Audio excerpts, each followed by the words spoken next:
Olá a todos, todas e todes. Eu sou o professor Dr. Márcio de Oliveira, sou professor da Universidade Federal do Amazonas e atuo no programa de pós-graduação em educação aqui em Manaus, Amazonas, Brasil, com temas específicos de formação de professores e professoras, questões de gênero, diversidade sexual, violência sexual contra crianças e adolescentes e também violência contra as mulheres.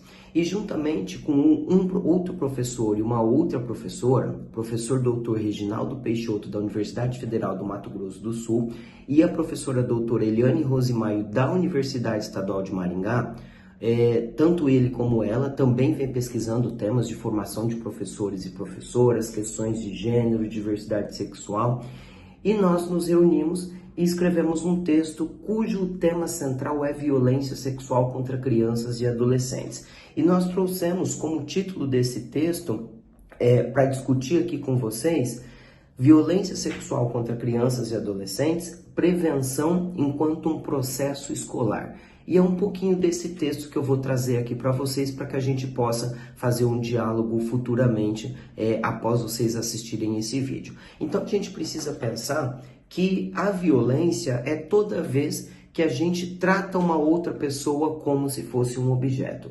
Isso a Marilena Chauí vem discutindo há muito tempo, há muitos anos, há muitas décadas, e a gente gosta desse conceito no sentido de que ele é bastante abrangente. E aqui, quando a gente pensa em violência sexual contra crianças e adolescentes, nós pensamos em toda e qualquer forma de violência dos direitos humanos, de violação dos direitos humanos dessas crianças e adolescentes, no sentido de toques não indesejados. Essa violência pode acontecer também com ou sem toque, com ou sem penetração. Então existem várias formas dessa violência acontecer contra crianças e adolescentes. E nesse sentido, a gente tem dividido essa discussão em dois grandes grupos. O primeiro são os estupros e o segundo, a exploração sexual. Em que consiste a diferença entre esses dois? Analisando várias literaturas, a gente tem percebido que toda violência sexual, quando ela não tem um caráter comercial, nós a colocamos como um estupro. Toda violência sexual sem caráter comercial. Quando nós pensamos no caráter comercial dessa violência, então nós denominamos de exploração sexual. Vou dar um exemplo para ver se a gente consegue compreender. Vamos supor que um violentador sexual, ele gravou uma criança tomando banho de forma libidinosa. Isso por si só já é uma violência sexual. Se ele for utilizar para si aquela gravação, aquele vídeo, aquele crime, isso é caracterizado como um estupro. Se ele for vender esse material, aí nós estamos falando de exploração sexual. Então, é nessa pegada que a gente faz a divisão desses termos. Mas, para além desses termos, é importante a gente pensar em alguns dados, e eu separei alguns aqui. Por exemplo, a violência sexual atinge mundialmente 400 milhões de crianças e adolescentes por ano. Então, esse é um número muito grande. E aí, trazendo para a realidade aqui do Brasil, nacionalmente, essa forma de violência atinge cerca de 500 mil crianças e adolescentes por ano. Então, é um número muito grande, é 500 mil só aqui no Brasil.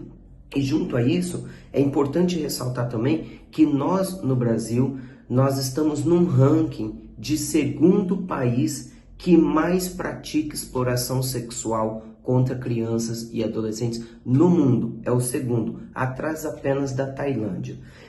Outro dado importante de a gente discutir é que 75% das vítimas de violência sexual contra crianças e adolescentes aqui no nosso país são meninas negras, ou seja, é um recorte de gênero, um recorte de raça e etnia que vem fazer com que nós possamos ter várias outras discussões em relação às questões de violência sexual contra crianças e adolescentes.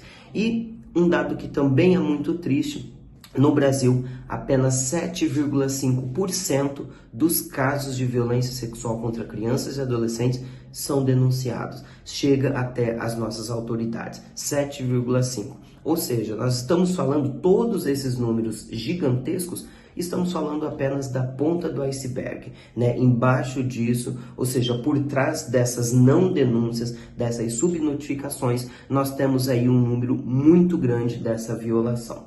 Além disso, outro dado que nos preocupa e nos chama atenção é que mais de 80% dos casos de violência sexual contra crianças e adolescentes acontecem dentro de casa. Ou seja, quem deveria proteger essas crianças, esses adolescentes, muitas vezes é quem está praticando essa violência, essa violação dos direitos humanos. Então é fundamental que a escola ela assuma esse papel, essa responsabilidade social e consiga fazer debates dentro do currículo, dentro dos projetos políticos pedagógicos desse tema que atinge um número muito grande de crianças e adolescentes aqui no nosso país, né? E de que forma que isso é possível ser feito nas escolas? Antes disso, eu vou só chamar a atenção, se a gente der um Google, é importante a gente dar um Google lá e escrever criança denuncia violência sexual após ouvir palestra em escolas.